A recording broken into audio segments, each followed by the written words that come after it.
Believe it or not, my Rock of Gibraltar husband does go up sometimes in his voice and his emotions. Yeah. And so all we do is go like this. Just like bring the volume down. And let's come down to more of an adult to adult, talk here and not have that emotions with. And to be honest, there are times when I just want to take his little hand and no.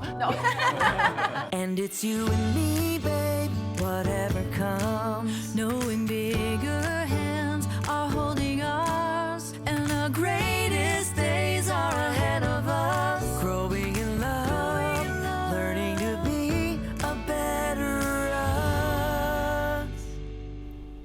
Hi there. So glad you stopped by our home. Welcome to A Better Us.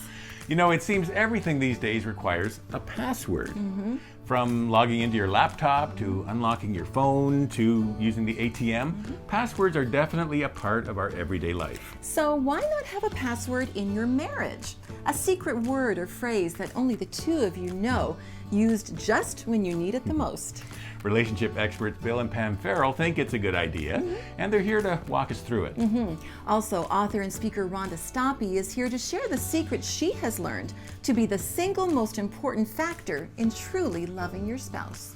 These topics will be on the front burner in our kitchen discussion with our good friends, CFL football great Mike Pinball Clemens and his wife Diane. And youth and children's ministers, Eric and Kara Mainse. We're all set, so let's get started.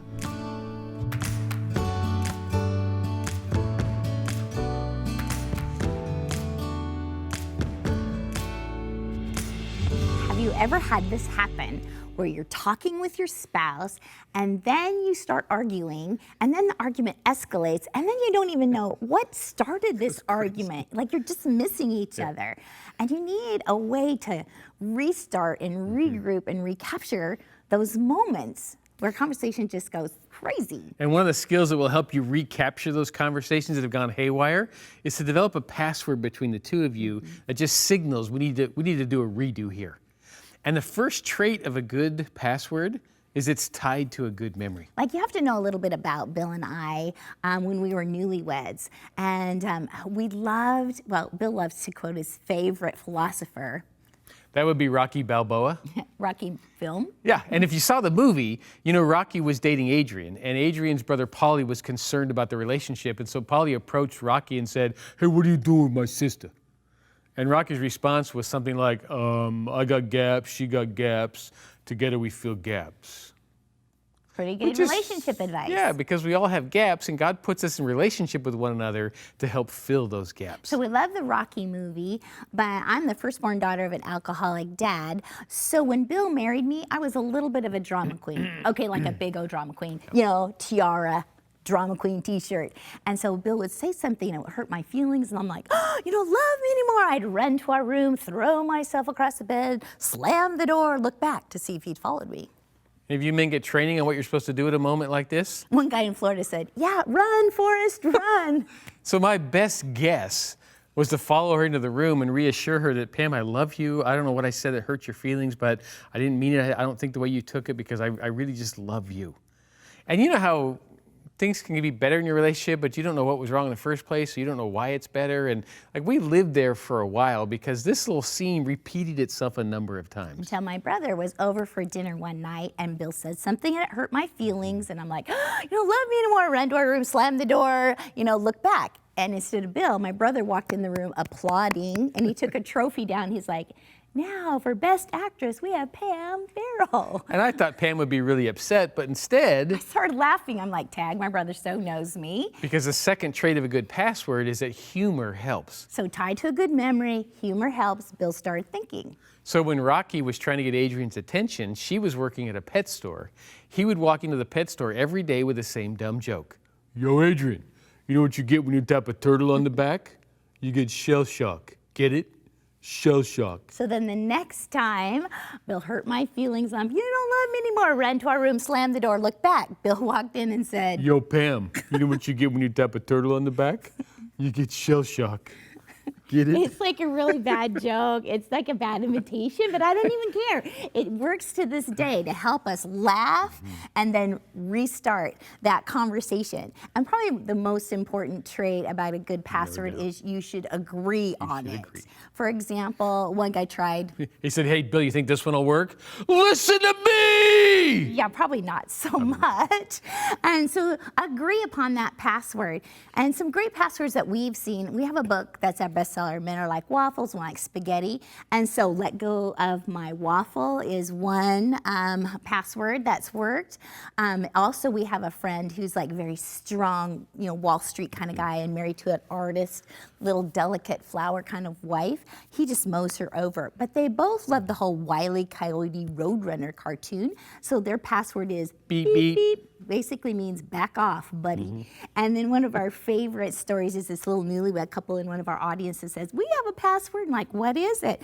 And they said, we just look at each other like when a conversation's gone haywire, grab hands, and in our most kind of goofy voice, we say to each other, you're my best friend. So choose a password, make it fun. It could be a line from a movie, an inside joke, a line from a card. It could be a line from a song. But if it makes you smile, it probably is going to work. Don't let the conversations that have gone crazy make you crazy.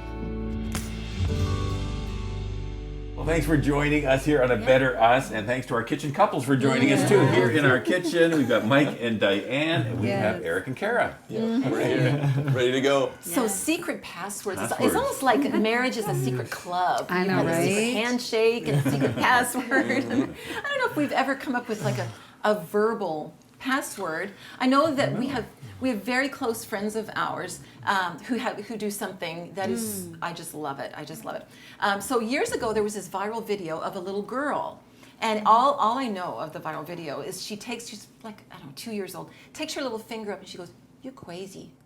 You're crazy. Like so you're crazy. You're crazy.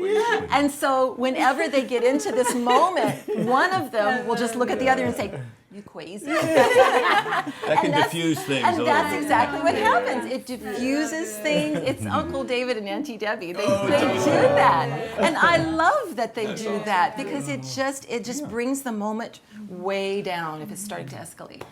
And it's nice to have something like that, but what they said is you have to agree ahead of time. Yeah. Okay, so if we find ourselves, if things are getting a little heated, it's going to be okay to do our little password. And I know with us, we have like a hand. it's more of a hand gesture. It's a hand gesture. Yeah, if one or the other of us, and believe it or not, my Rock of Gibraltar husband does go up sometimes in his voice and his emotions. Yeah. And Don't so we all? all we do is go like this. Just like bring the volume down. And let's come down to more of an adult to adult, Right. talk Yeah. here and not have that and, emotions with. and to be honest, there are times when I just want to take his little hand. No. Oh, yes, of course. No, but we've But we agreed ahead of time we've that, agreed okay, on we it, can so do okay, this. yes. Interestingly enough, the best coach that I've ever had, and certainly in my opinion, and I think he's the second all-time winning. He was the first, the winningest coach when he first retired. He had this little phrase, and he would always says, guys, in little inside. Guys gossip more than girls, right? The only thing is that they don't realize it, right? They don't think they do, and so on the team, right? He said when you see guys gossiping and sort of having conversations that are going in the wrong direction, all I want you to do is say clean.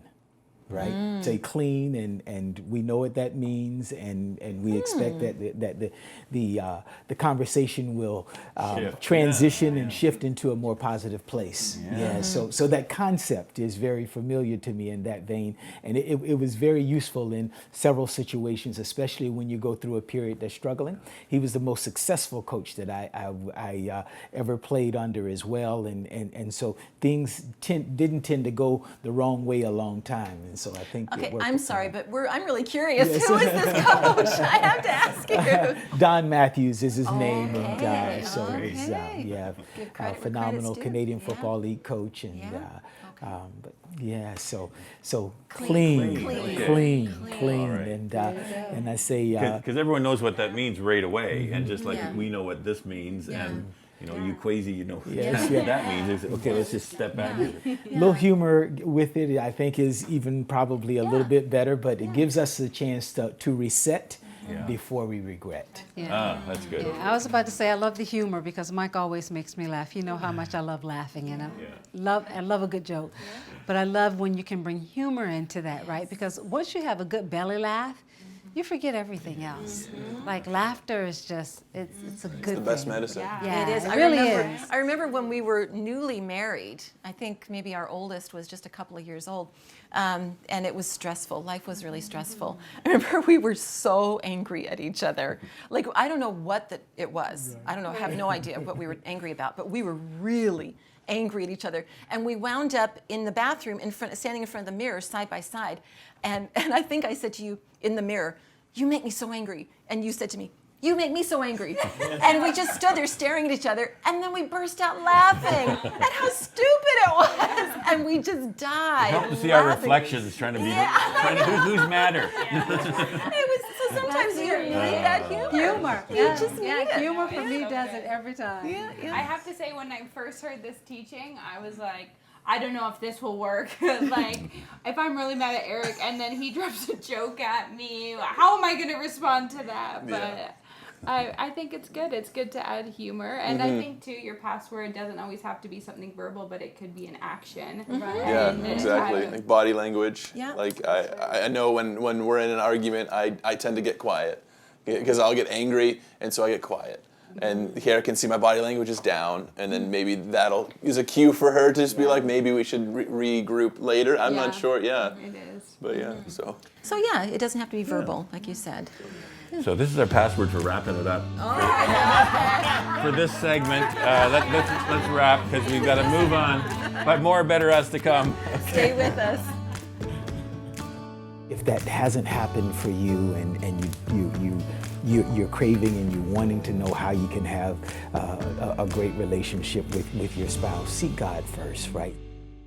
Hey friends, Ron and Ann here. We're so glad you're with us at A Better Us, and we pray your marriage is blessed as you take this in. Be sure and hit that subscribe button if you haven't already, and enjoy this video.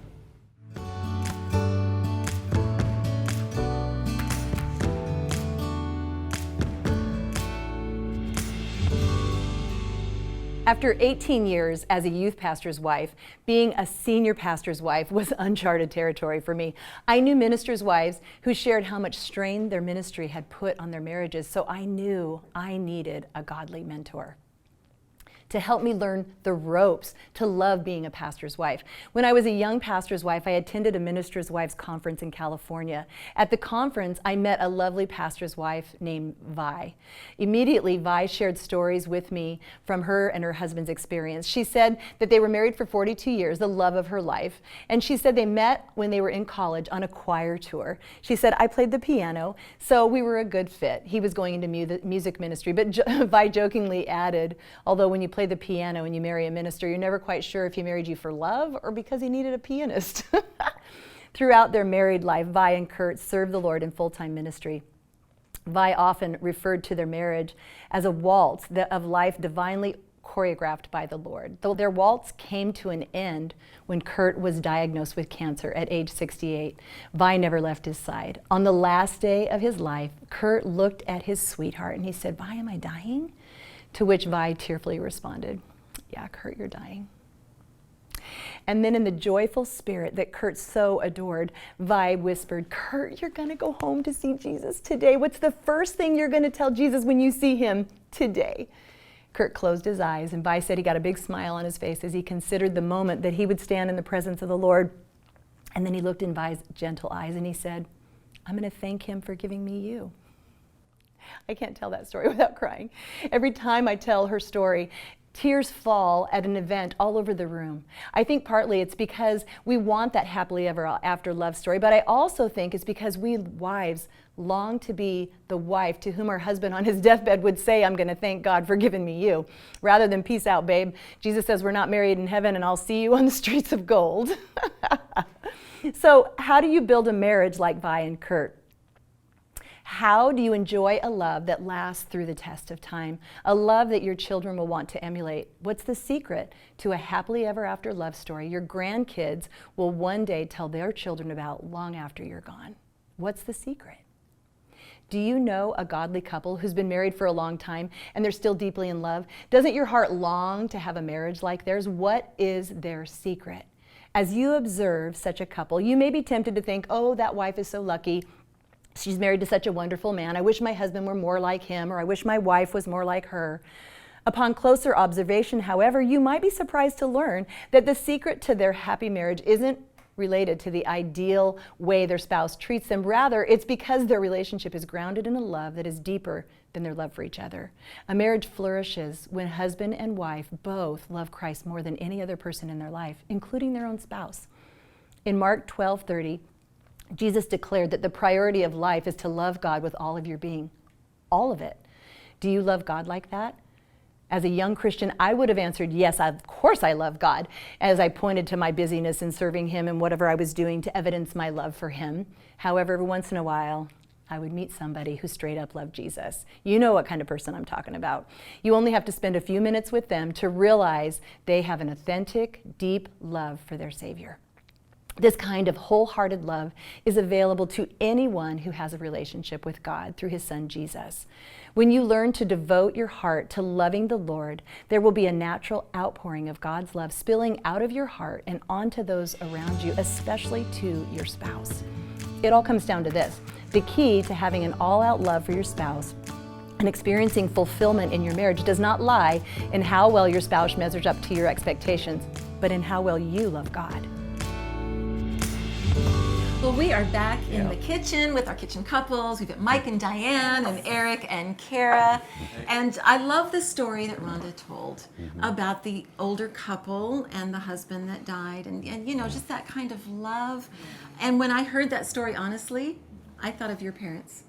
I thought of the love they had, because truly their whole lives revolved around loving Jesus and sharing his love with everybody else.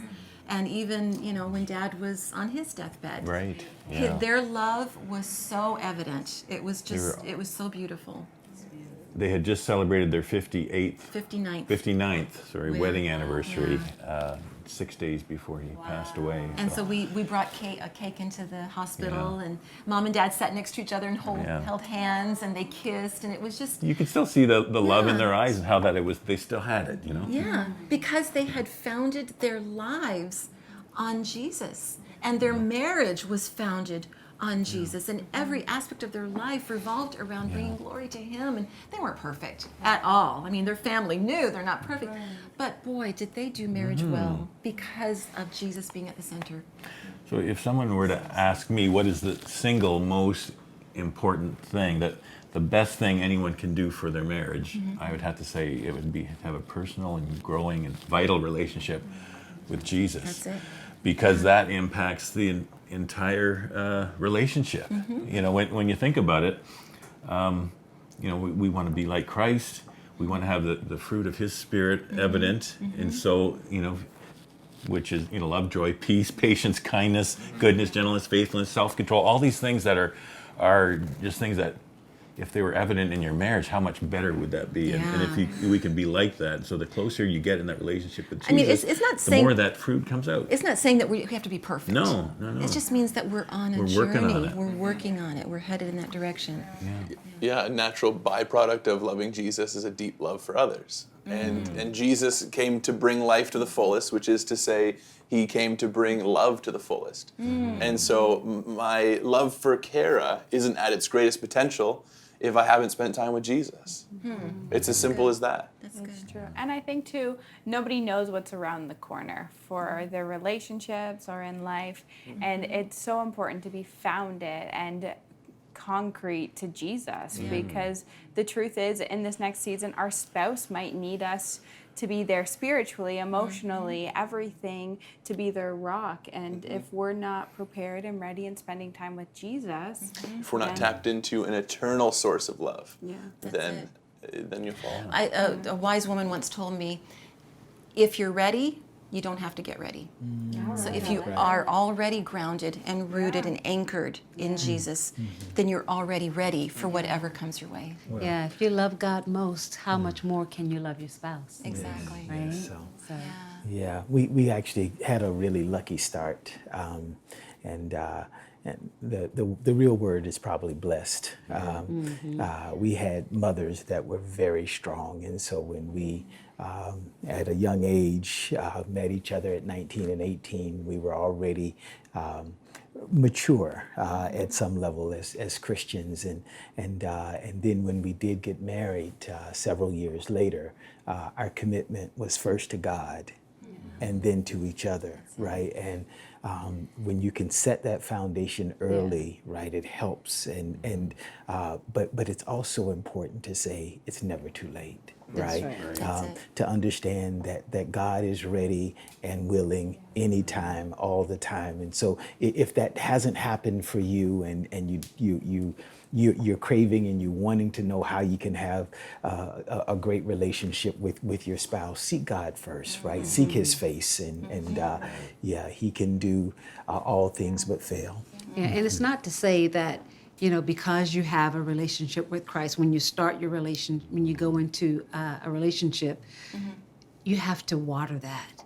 You have to allow it to grow, because you can have a relationship with God. That doesn't mean that your journey is going to be perfect, and especially if you're not feeding into it. So it's a daily thing. It's a daily grind. It takes a lot of work, but it's worth it. Absolutely. It's worth it because you're, like you said, it takes a lot of work because we're constantly fighting against our selfish nature. You know, we're born selfish. I mean, right. beautiful little Gracie, your newborn daughter, she's precious and perfect, but she's selfish because that's the way we're all born, right. you know? Not once has she fed me. I'm like, She is just so selfish. I can't believe it. But seriously, you know, that's something that we have to grow out of, and we can only do that by pushing against that and surrendering to God. And from personal experience, I've noticed a direct correlation between the strength of my walk with God and my like devotional life and spending time in prayer and in God's Word, and my relationship with Ann, and how there's more of a struggle when I've just kind of pushed, been too busy for God, kind of, you know, and pushed that aside, and I've noticed the impact of that. And so you got to make that shift back. But when we wrap up the program shortly, we will chat more about this with you, because perhaps you haven't taken that step toward God yet. Be the best step you can take for you personally, for your marriage as well. Absolutely. Okay, All right. stay with us. Yeah, there's more to come.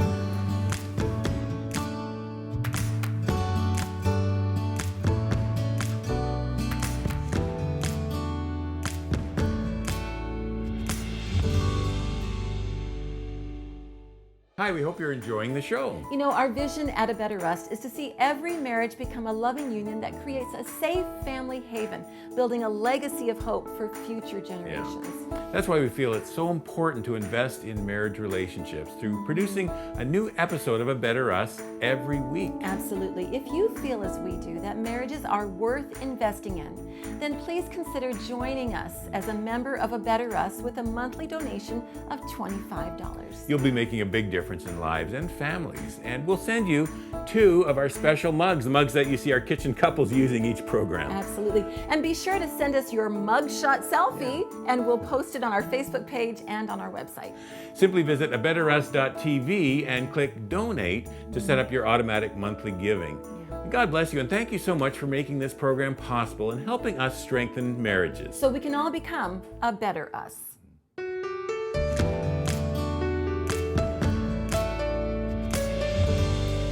This is a great question. You know, there's 2 kinds of loneliness. There's a kind of loneliness that really makes us feel detached from everyone and like nobody understands me, and that's devastating. That is not fun, right? Yeah, in fact, we know that that kind of deep soul loneliness is more dangerous than a disease. And then there's the kind of loneliness that just happens because of life circumstances. Right. I still have connections to people, but they're away from me and I'm missing them, and that's a whole different kind of loneliness. Right, and that can happen on a daily basis, and even in marriage, even in great marriages.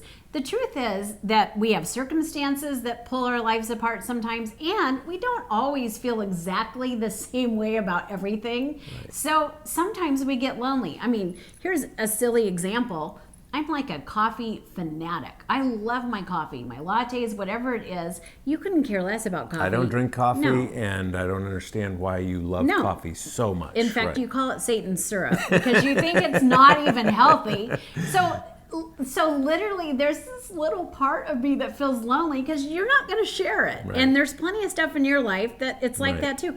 But you know, we reach for the things that we have in common, and we don't get stunned that there are gaps in our togetherness. We're two different people, and so we occasionally feel lonely. Right, and so that idea of the unhealthy loneliness where nobody understands me, nobody gets me, is very different than that feeling of Right. having these pockets of loneliness because somebody that I love is not understanding Right. me in this moment. And if you're feeling that deeper sort of soul aloneness, it is really important that you seek some counsel, a minister or a counselor, or even a mentor who you can connect with, because we don't want you to get lost in that. That leads to depression, and it leads to sort of, you can really get lost in a fog. We want you to have a connection to a helper. On the other hand, if it's the kind of loneliness that's just in this kind of current situation, realize that it's all about emotions, right? We Right. talk a lot about riding the waves of emotions, and this is a wave, and it'll come and it'll go.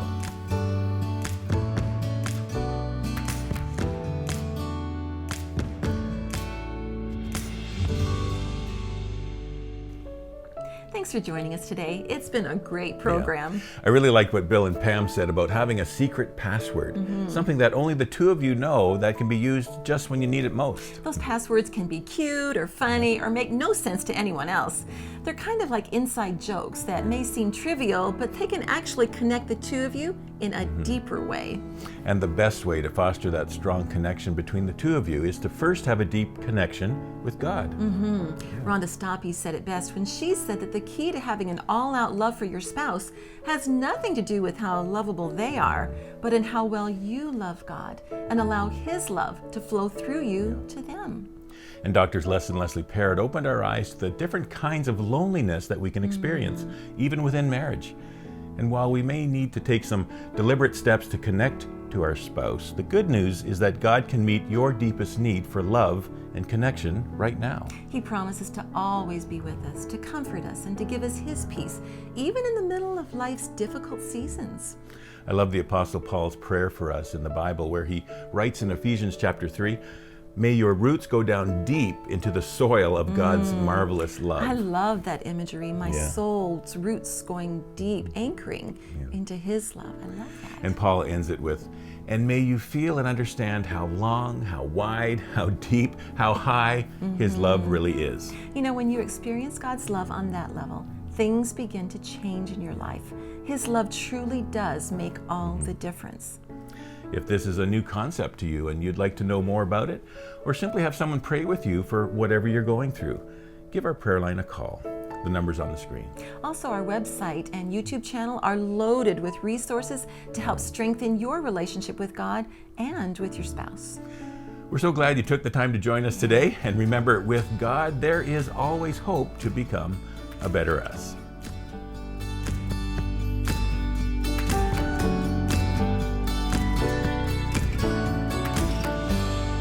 Hey friends, we really hope you're enjoying the marriage conversations here with A Better Us on our YouTube channel. We have hundreds of more helpful marriage videos designed to give you hope and tools to make your marriage better. You can see just a few options we think you might like here and here. Enjoy! Oh, and make sure you subscribe by clicking here so you don't miss out on all the great marriage help we have coming your way soon.